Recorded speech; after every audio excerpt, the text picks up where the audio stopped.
Welcome back. If you're prepping for taxes, you are wading through a lot of old paperwork you probably don't even need anymore. Fox 5 i-Team's Dana Fowle is here with what to keep and what to toss. Dana, two big questions. I mean, we did this weekend. My husband was going through some big pile of something. He goes, what? I'll just throw this out. I went, no, not yet, because I had just written all this out and I know.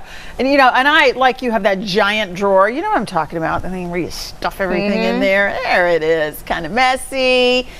Some of that stuff needs to go, but what needs to go? Is it this file or is it this one? Well, let's work on it. There are things you keep forever and things you toss after a year, so let's do this.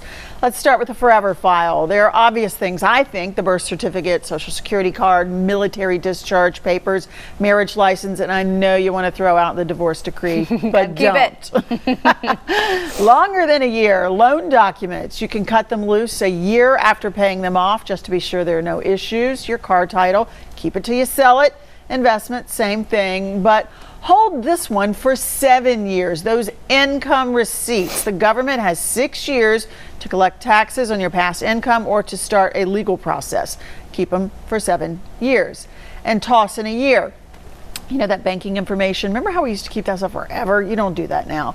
The ATM receipts, bank deposit receipts, credit card receipts, toss them after a year. Okay. And for most of us these days, you got an e-file somewhere anyway, so you don't have to keep these paper documents as long as you used to.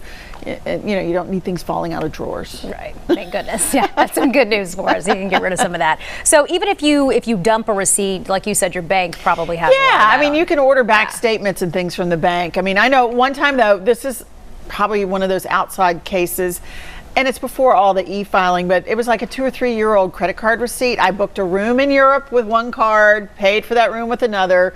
Years went by. I guess they just did the books at this little place and they thought they didn't charge me, and they charged me again, but I had the original receipt.